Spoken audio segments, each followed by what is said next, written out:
Kapal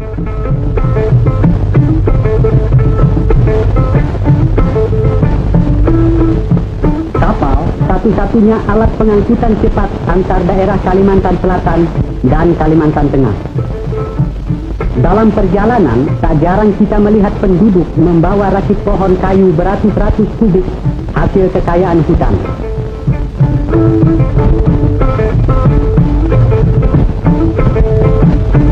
Semakin jauh ke pedalaman, tampak pula pasir memutih kuning di pantai sungai, tempat penghuni desa terpencil itu mendulang atau mencari emas.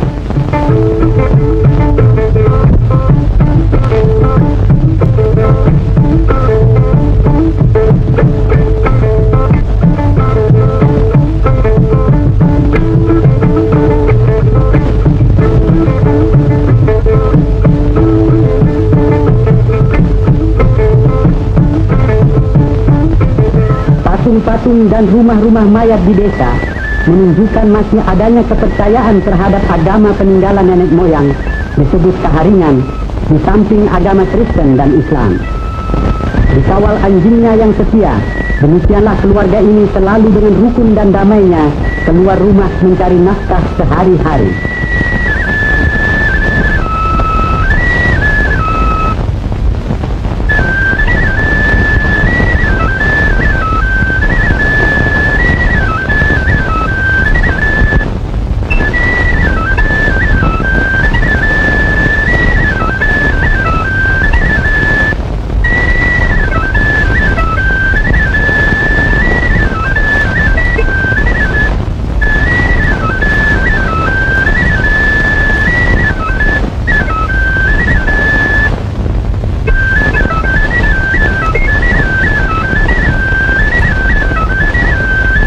Rotan salah satu hasil kekayaan hutan Kalimantan Tengah.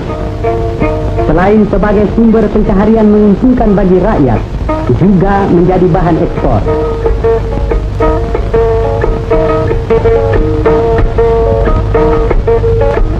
Dari rotan tercipta berbagai macam kerajinan tangan. Dari 5 daerah kabupaten di Kalimantan Tengah, daerah Kapuaslah pusatnya.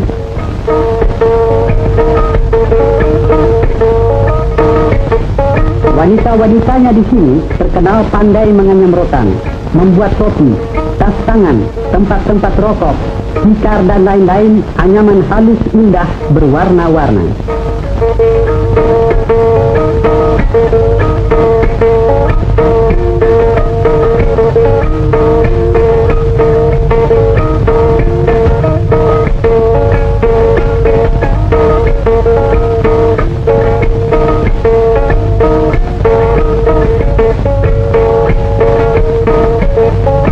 Hasilnya, Anda boleh saksikan sendiri, boleh pilih mana suka.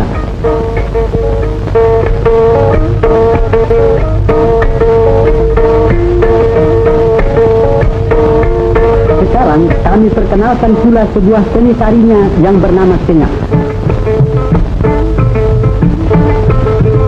Untuk beberapa detik, kita saksikan pemuda ini menunjukkan kemahirannya menari dengan menggunakan senjata disebut mandau dan telabang.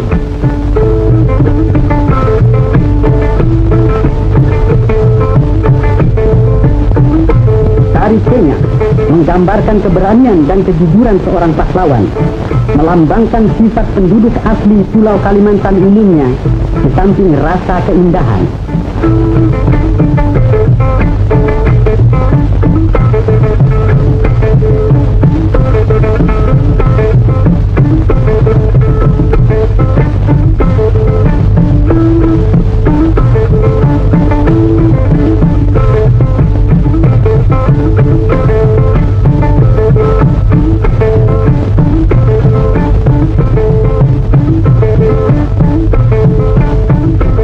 Lompat penari ini, segera Anda kami bawa ke hutan daerah Sampit, pusat penebangan pohon-pohon kayu besar.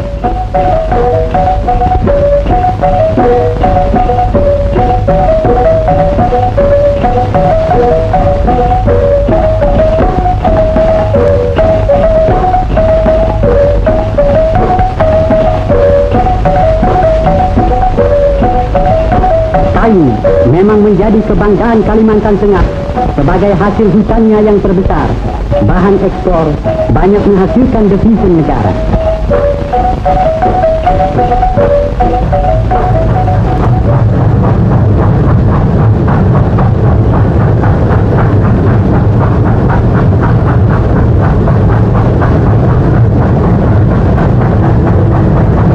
Pohon-pohon kayu setelah ditebang diangkut ke pabrik kayu yang terbesar di Asia Tenggara, satu-satunya terdapat di kota Sampit.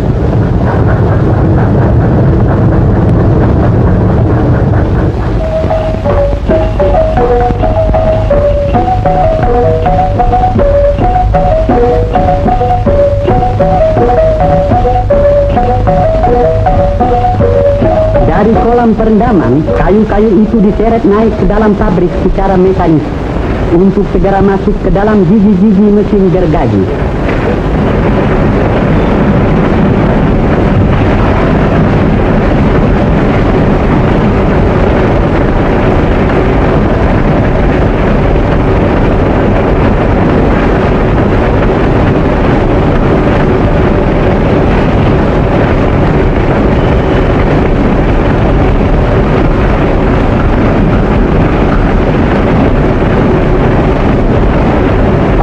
Yang bekerja serba otomatis ini menghasilkan kurang lebih 150 meter kubik kayu bundar dan 60 meter kubik papan seharinya.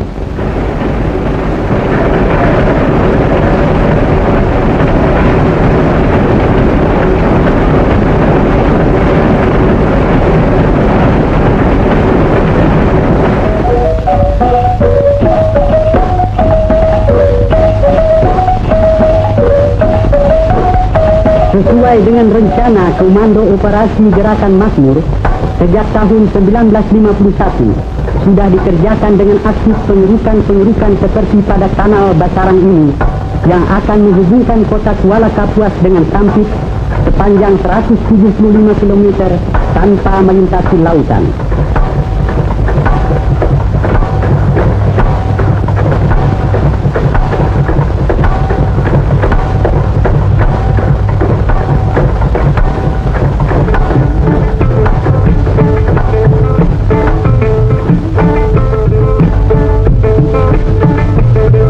Dengan selesainya kanal ini nanti akan terbuka daerah pertanian dan persawahan maha luas.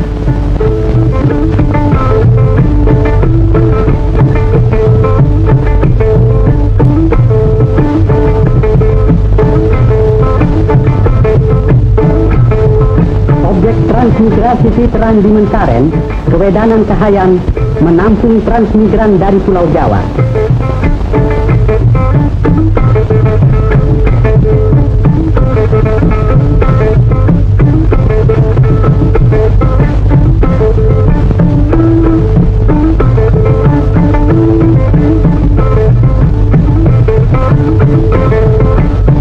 Keluarga yang telah menetap di sini rupanya berbahagia dapat menyambut peninjauan Bupati Kapuas Peter Sawong untuk membanggakan kebun sayur mereka yang ternyata subur.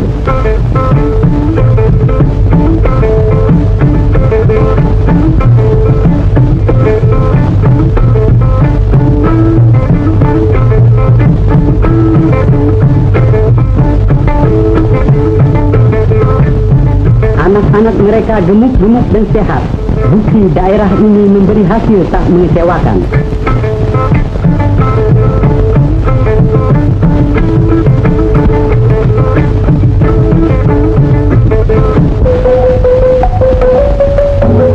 Masa depan Kalimantan Tengah diyakinkan akan mencapai kemajuan pesat, dan begitulah tanggal 17 Juli 1957 penduduk desa Pahandut di pinggir Sungai Kahayan bergembira menyambut kedatangan Presiden Soekarno yang pada hari bersejarah itu akan meletakkan batu pertama pembangunan ibu kota Kalimantan Tengah.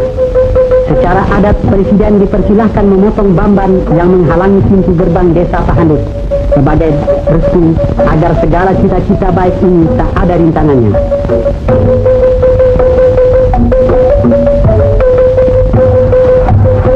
dengan dielu-elukan rakyat yang juga datang berduyung-duyung dari luar desa Pahandut, Presiden diantar menuju tempat upacara perletakan batu pertama.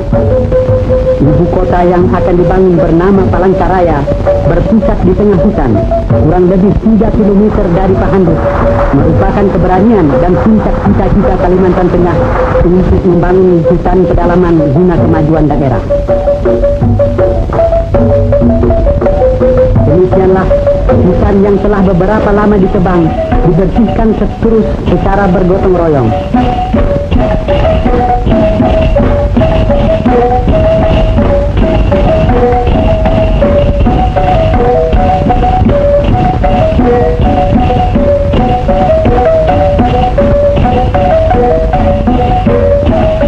Pekerja-pekerja dari staf kantor pekerjaan umum Kota Palangkaraya mulai bergerak merintis hutan, mengatur pembuatan jalan-jalan raya.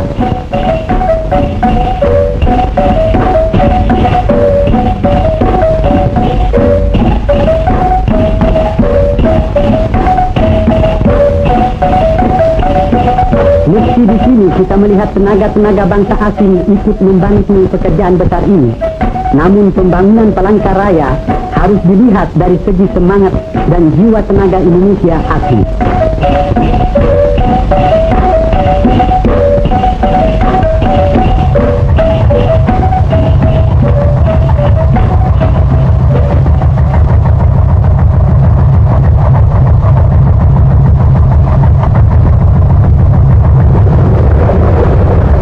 Sebuah lapangan terbang diberi nama Penarong telah dibangun, dan jika sudah sempurnanya, bukan mustahil ia akan menjadi landasan puluhan kapal terbang seperti ini umpamanya.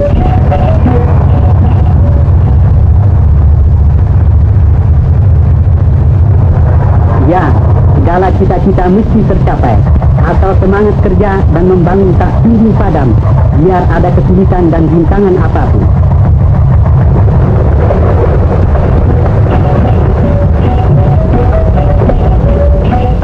Daerah ibu kota Palangkaraya seluas 400 km persegi dipisahkan dari daerah Kabupaten Kabuat dan dipersiapkan segera menjadi daerah kota peraja.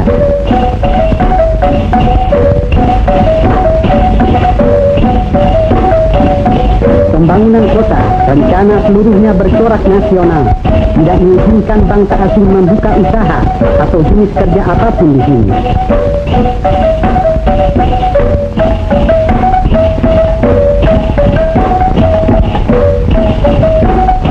Palangkaraya dipilih pada suatu desa bernama Pahandut, antaranya atas dasar pertimbangan banyak tanah liat hingga mudah membuat bata setempat untuk gedung-gedung, hanya semen didatangkan dari luar.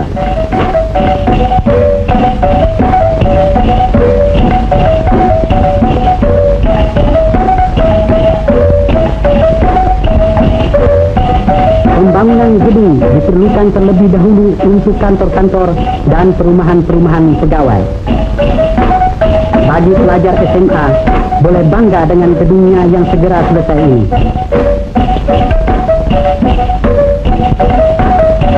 Kini kota Palangkaraya sudah berwujud nyata. Suasana kehidupan sudah berjalan. Pegawai yang hendak bertugas kantor nampak sibuk setiap pagi.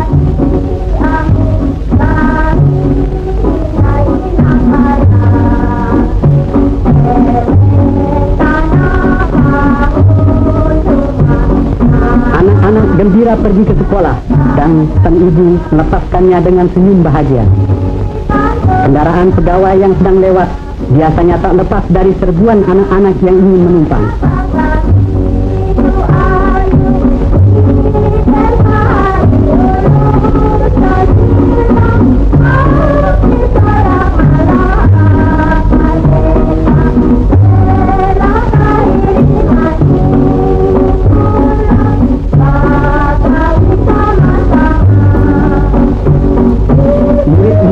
Rakyat sudah memperoleh gedungnya yang baru. Begitu pula para pegawai seperti Pak Camat dengan kantornya ini. Akhirnya kami perkenalkan pula Gubernur Kalimantan Tengah Pak Cilik Riwut yang sudah tiba pula di kantornya.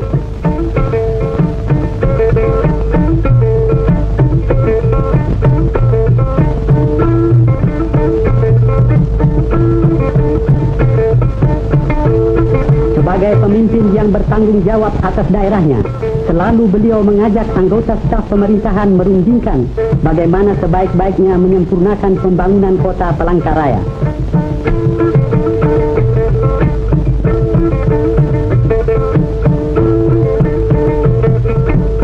Dengan telah berdirinya kota baru Palangkaraya ini, diharapkan daerah pedalaman Kalimantan Tengah mencapai taraf kemajuan pesat sesuai dengan cita-cita Indonesia pada umumnya.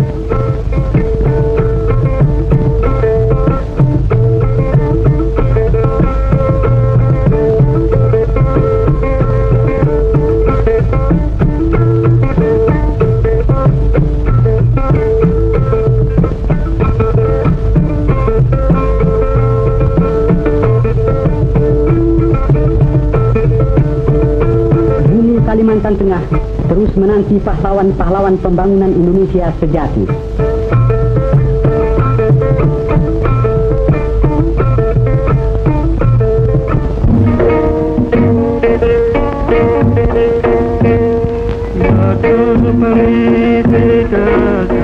Palangkaraya, ibu kota provinsi Kalimantan Tengah, seolah-olah terletak di tengah antara Sabang dan Merauke, dan di tengah perbatasan utara dan selatan. Sungai Barito merupakan urat nadi penghubung lalu lintas. Dengan perahu, saudara dapat mencapai Palangkaraya dari Banjarmasin selama 1 hari 1 malam.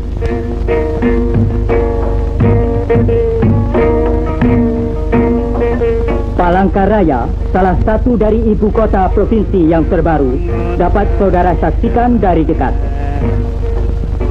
Palangkaraya yang berarti tempat suci yang besar, lahir dengan diletakkannya batu pertama oleh Paduka Yang Mulia Presiden Pemimpin Besar Revolusi kita, Bung Karno, pada tahun 1957.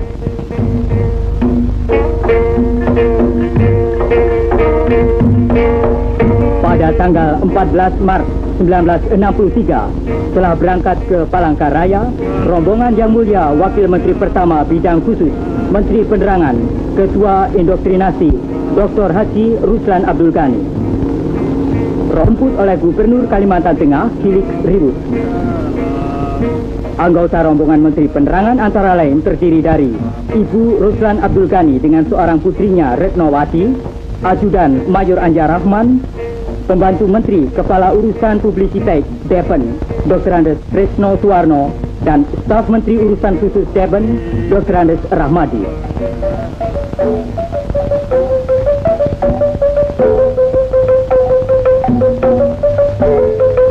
Di Kuala Kapuas, perbatasan Provinsi Kalimantan Tengah, diadakan upacara adat potong pantan dengan mandau, yang merupakan suatu tradisi penyambutan seorang tamu besar sebelum menginjak tanah Kuala Kapuas.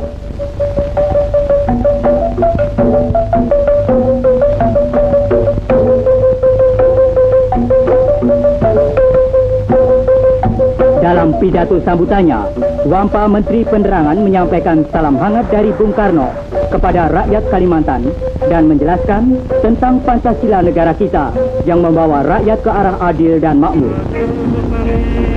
Dari sungai ini dapat kita saksikan penghidupan penduduk Kalimantan Tengah. Kehidupan mereka sehari-hari antara lain berjualan ikan, karet, dan sebagainya.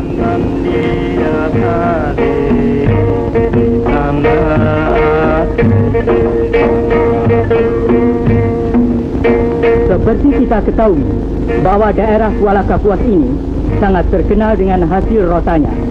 Dan dari rotan tadi dapat dijadikan berbagai macam kerajinan tangan seperti tikar, topi, keranjang, dan rupa-rupa alat keperluan rumah tangga. Bagi setiap tamu maupun para pariwisatawan tentu akan mendapat kenang-kenangan dari hasil hutan Kuala Kapuas ini.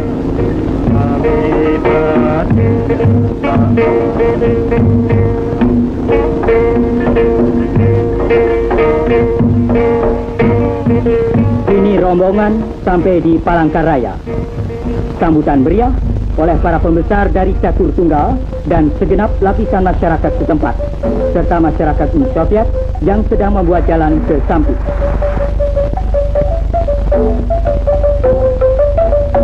Ucapan selamat datang telah diucapkan oleh Gubernur Hilik Ribut.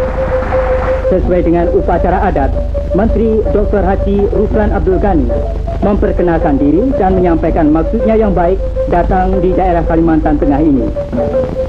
Menginjak telur, potong pantan, dan dipupuri adalah suatu kehormatan bagi setiap tamu besar yang datang.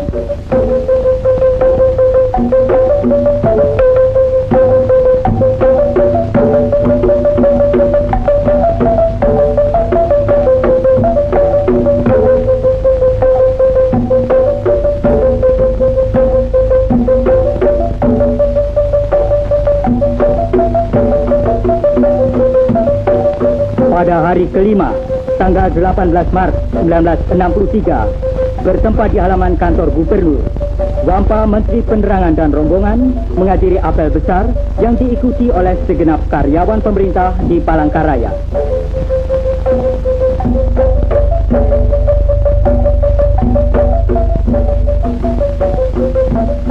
Hadir pula para peserta kursus dan latihan Manipul Ustek, alim ulama ke Kalimantan Tengah.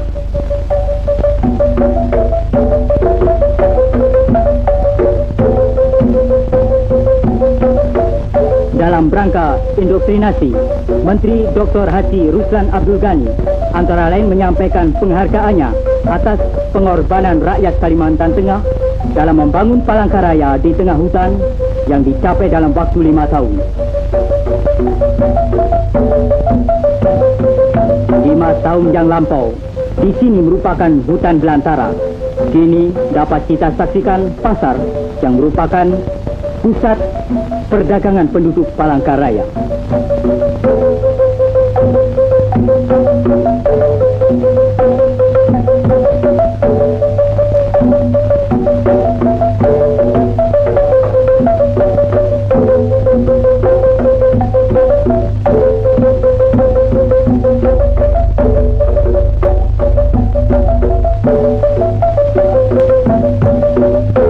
Pada malam resepsi yang dihadiri oleh segenap lapisan masyarakat, Wampa Menteri Penerangan antara lain mengatakan bahwa Pancasila sebagai ideologi negara kita sama dengan hati nurani manusia.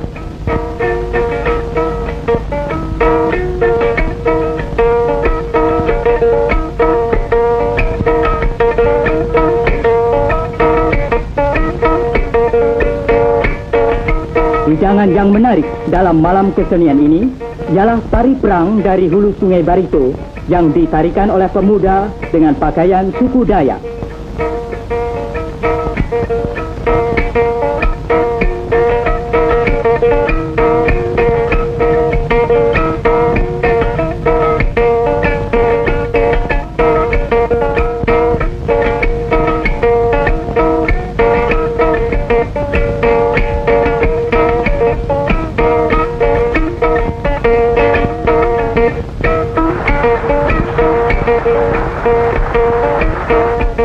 Gadis-gadis Kalimantan Tengah ini pun tak mau ketinggalan.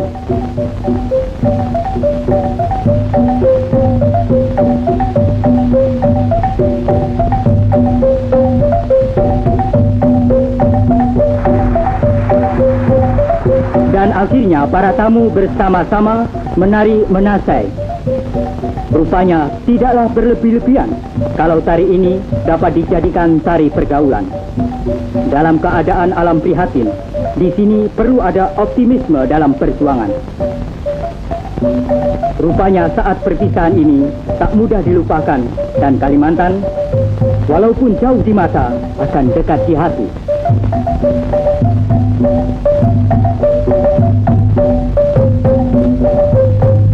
Peninjauan Wampa Menteri Penerangan, Ketua Panitia Pembina Jiwa Revolusi, Dr. Haji Ruslan Abdul Ghani, sungguh mengesankan dan tetap dikenang bahwa Palangkaraya adalah sebagai lambang kemampuan bangsa Indonesia. Palangkaraya terletak di tengah hutan belantara, merupakan kota yang serba baru yang timbul di tengah alam dan udara merdeka. Palangkaraya merupakan suatu bukti pula bahwa bangsa Indonesia bukan saja pandai meletakkan batu pertama, tetapi juga pandai meletakkan batu terakhir.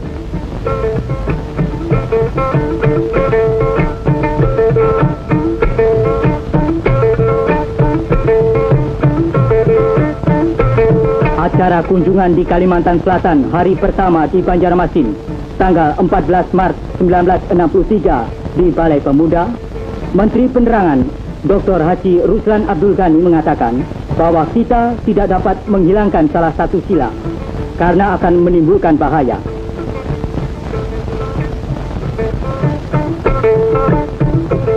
Dan menganjurkan kepada setiap warga negara agar mempelajari Undang-Undang Dasar 45 dan Revolusi Indonesia. Dan hari terakhir kepada para mahasiswa Universitas Lambung Mangkurat, menganjurkan agar para mahasiswa mengamalkan ilmunya. Kesan Menteri Penerangan Dr. Haji Ruslan Abdul Ghani antara lain bahwa Palangkaraya menunggu tangan dan otak bangsa Indonesia untuk membangun lebih lanjut.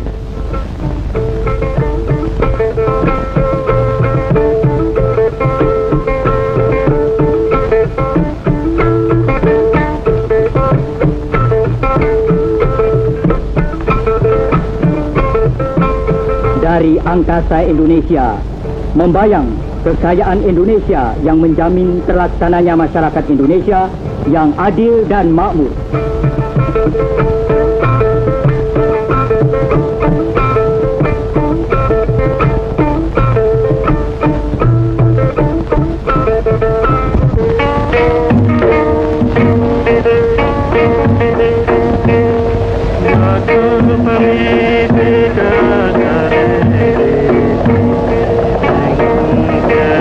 Tepi Sungai Kahayan yang membelah Pulau Kalimantan ini, tegaklah kota besar Palangkaraya. Seperti kita ketahui bahwa 5 tahun yang lalu masih merupakan hutan belukar yang lebat pekat.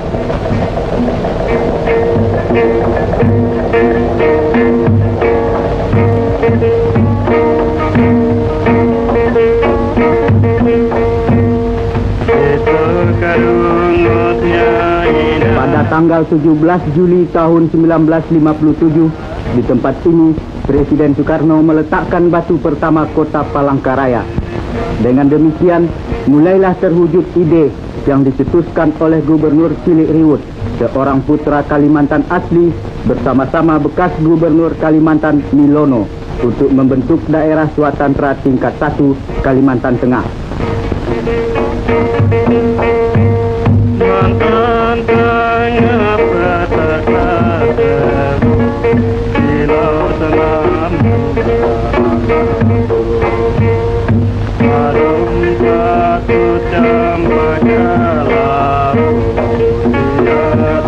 Dengan wilayah administratif yang direncanakan seluas 1.200 km persegi, Palangkaraya akan merupakan suatu kota yang megah di tengah-tengah hutan rimba Kalimantan.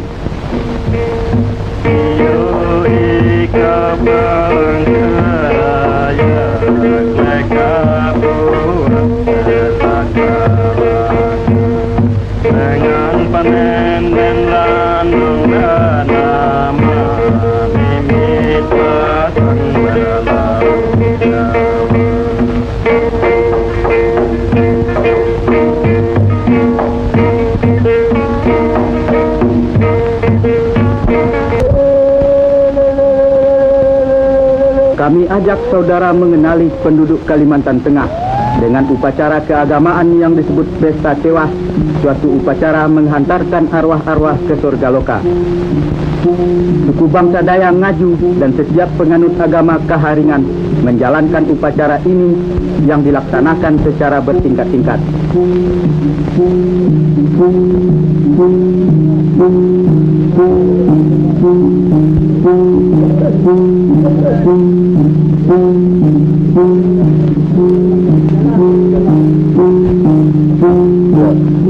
Mula-mula tulang digali dari dalam tanah. Setelah dibersihkan, kemudian ditaruh dalam peti. Selang 7 hari 7 malam, peti-peti dibawa dengan perahu ke hilir sungai untuk kemudian dibakar sebagai perlambang hapusnya kotoran duniawi yang melekat pada sang arwah. Tulang-tulang lalu ditaruh di dalam gong-gong kecil sebagai persiapan penyimpanannya di dalam sandung, tempat persemayaman yang terakhir para arwah.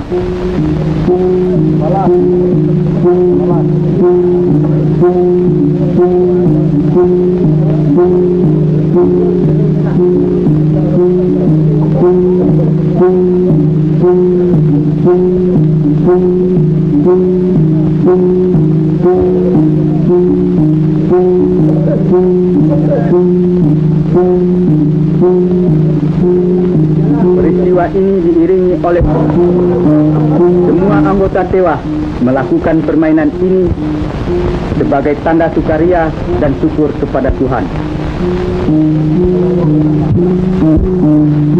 Pesta Dewa dipimpin seorang telon dengan balian dan basir sebagai penambuh kesimbung yang juga bertindak selaku penyambung lidah antara sang arwah dengan Tuhan.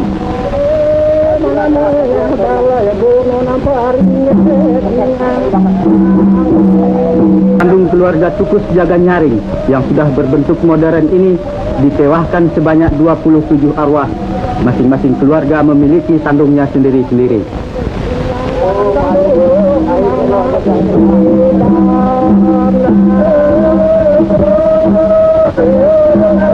Di kandung keluarga Hantingan yang masih berbentuk asli, berlangsung upacara yang serupa.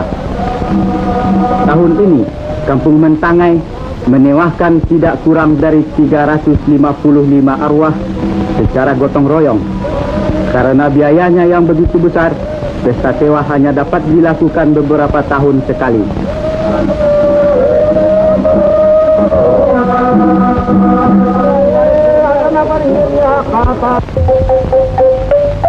Penyimpanan tulang-tulang ke dalam das tandung ditutup dengan permainan perang-perangan di atas air yang disebut laluhan. Setelah kembali ke darat, palas agar terhindar dari bahaya.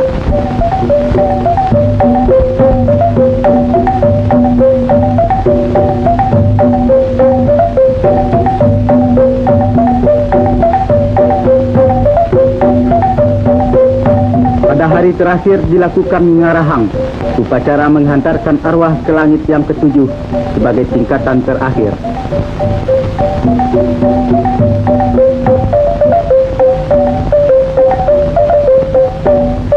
Ukma babi ini kelak akan turut mengiringi sang arwah ke tempat peristirahatannya yang terakhir. Malam harinya, seluruh anggota Tewah berpesta ria sambil menarikan manasai serta mengikuti acara deder tanda syukur kepada Tuhan.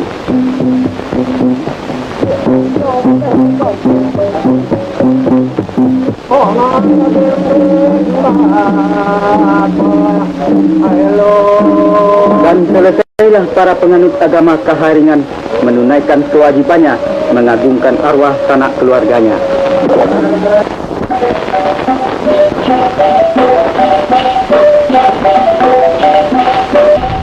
Dari pesta Tewah, mari kita saksikan usaha pembangunan Kalimantan Tengah. Di proyek transmigrasi dan di daerah pengairan Pasang Surut Pasarang, suku-suku bangsa Dayak, Jawa, dan Bali bahu-membahu memperbanyak hasil bumi. Bila perekonomian mulai meningkat pesat, perlu adanya bank. Di bulan November tahun 1962, Ibu Cilik Riwut meresmikan kantor Bank Dagang Negara Cabang Palangkaraya.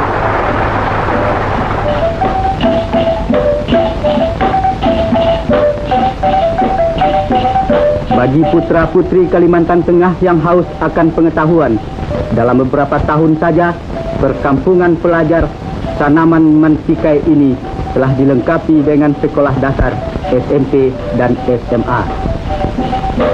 Para pegawai tidak dilupakan kesejahteraan hidupnya, berupa perumahan sederhana tapi pantas.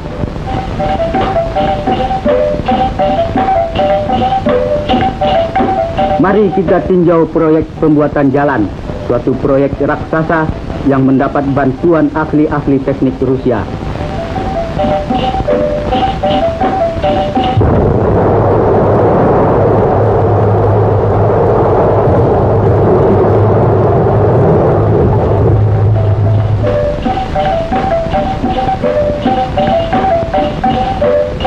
Pecahan batu gunung ini digiling, disaring, digiling kembali menjadi batu koral, kerikil, dan pasir sebagai bahan pondasi jalan.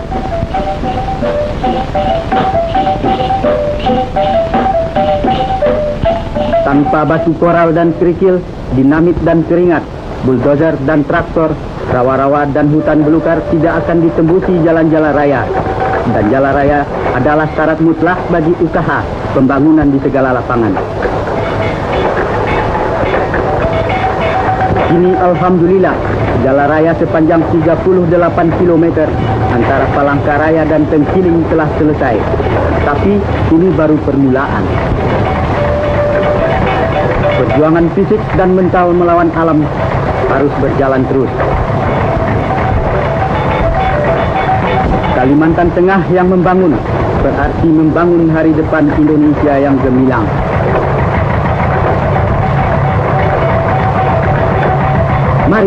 Mari membangun terus.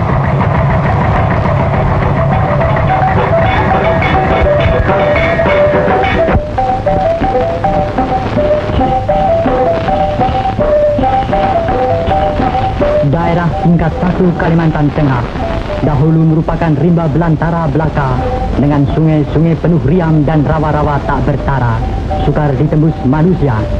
Kini seirama dengan derapnya revolusi, seluruh rakyat Kalimantan Tengah tergugah hatinya dari alam nina bobok penjajahan Belanda, bangkit dan maju untuk melaksanakan pembangunan di segenap lapangan yang terasa membahana di segala penjuru rimba dan desa, serta menggaung di antara lembah-lembah Barito, Kapuas, Kahayan, dan Sampit. Inilah Kalimantan Tengah saat ini, satu wilayah Indonesia yang terletak berbatasan dengan Negara Kesatuan Kalimantan Utara, merupakan basis pertahanan yang penting dalam rangka konfrontasi kita terhadap neokolonialisme British Malaysia. Daerah tingkat 1 Kalimantan Tengah dengan ibu kotanya Palangkaraya merupakan sebuah kota remaja di Indonesia yang berkembang menuju ke satu kota modern. Hal ini tidak lain berkat swadaya dan kemampuan para putra-putri Kalimantan Tengah yang dibimbing dan dipimpin oleh Gubernur Kepala Daerah Cilik Ribut. Rakyat Kalimantan Tengah berhasil memeras otak dan membanting raga untuk memenuhi panggilan suci Ibu Pertiwi sebagai yang dicanangkan oleh pemimpin besar revolusi Bung Karno.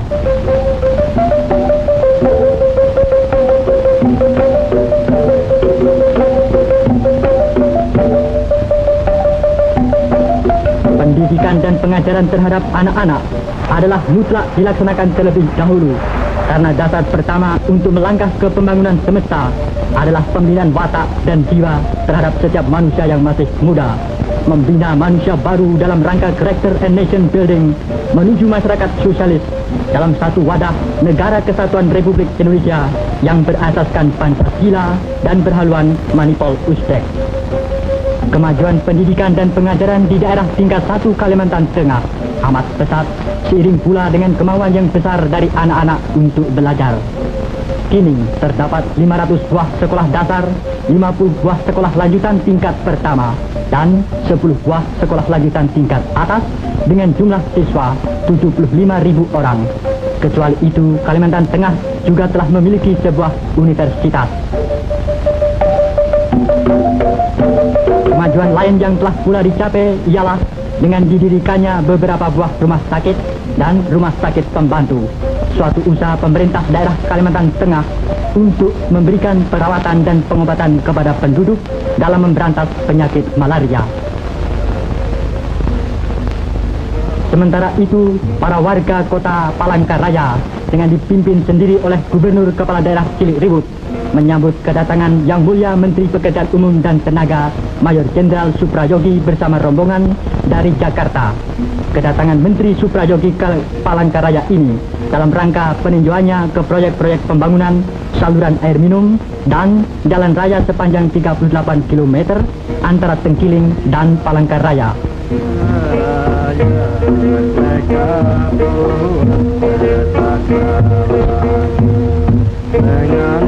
Jalan raya adalah salah satu faktor amat penting sebagai urat nadi perhubungan di darat untuk melancarkan ekonomi. Seluruh daerah tingkat 1 Kalimantan Tengah terus membangun dan sekali membangun untuk mensukseskan Wikora. Kita tidak gentar terhadap ancaman dan tantangan dari pihak nekoloni.